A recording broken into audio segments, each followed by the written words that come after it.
Hi, I'm Matthew Claassen with MedigapSeminars.org. If you're healthy and you don't have any prescriptions when you turn 65, should you still purchase a prescription drug plan, a Part D plan? Well, we're going to try and help you answer that question in this video.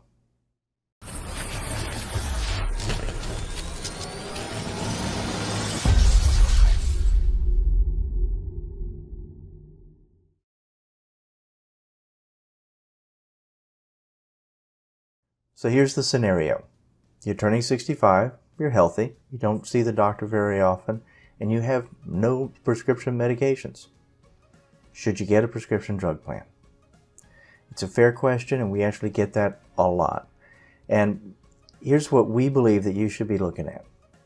Now, first off, the penalty for not getting a prescription drug plan is relatively small. It's 1% of the national base average premium for every month that you go without after your first 63 days. You can go 63 days without it.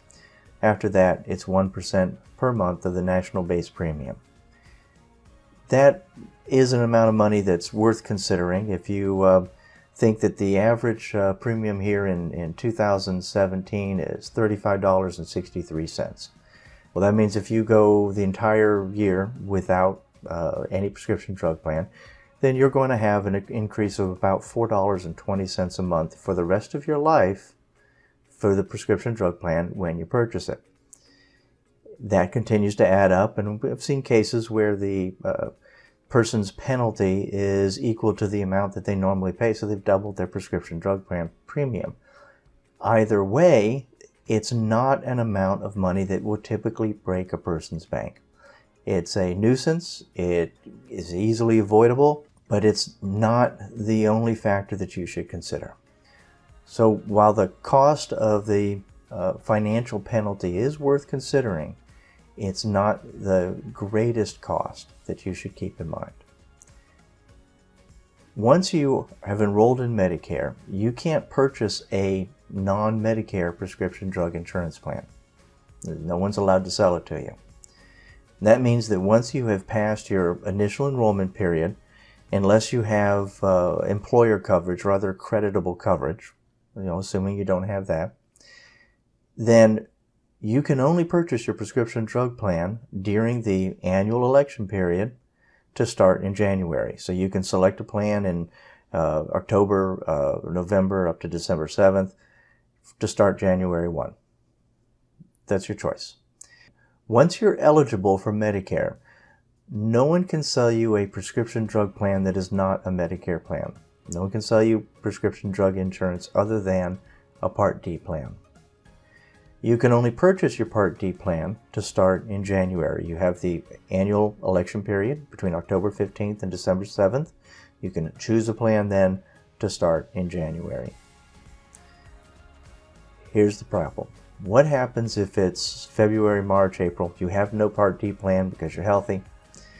You come back from the doctor because you've had a nagging back or a stomach ache or some other ailment. And the doctor says, hey, you got cancer. Or maybe you've not been feeling well and you're kind of tired and not sure what's going on. You've got an autoimmune disease, or your joints are hurting, you have arthritis. Any of these common ailments that will happen to people over 65. You can't get prescription drug coverage until the next January. And here's the scary part.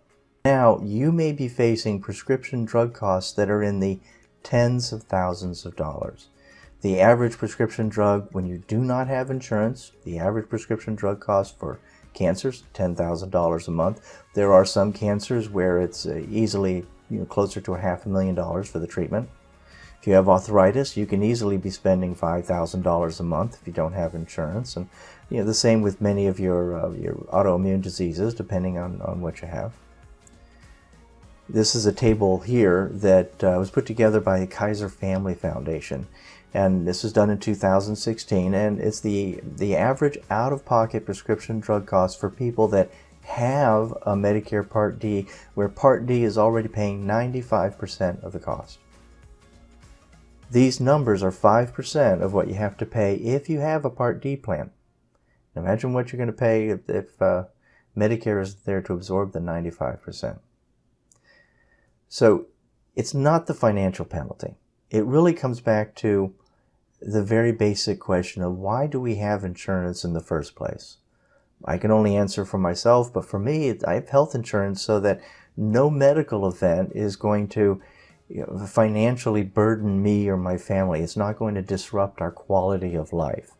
It might be a pain to have to pay a few medical bills, but it's not going to be so much that it actually changes the quality of life I have. So, if you had to pay those bills in the tens of thousands of dollars, you need to ask yourself when you're considering whether or not to have a Part D plan, can you absorb the thousands of dollars that you may be liable for if you get sick? Is that going to have a negative impact on your life? That's a question only you can answer. Just understand that the risk to you and your family goes well beyond the minor financial penalty that Medicare imposes. If you like this video, please press the like button and share or subscribe to our channel. When you press like, you actually make it easier for other people having the same questions that you do to find this video. We also have an entire library of educational free Medicare videos. If you subscribe to the channel, you'll be able to see those. You can also find them on our website, MedigapSeminars.org, and look for the on-demand videos. I'm Matthew Claassen with MedigapSeminars.org. Thank you for watching.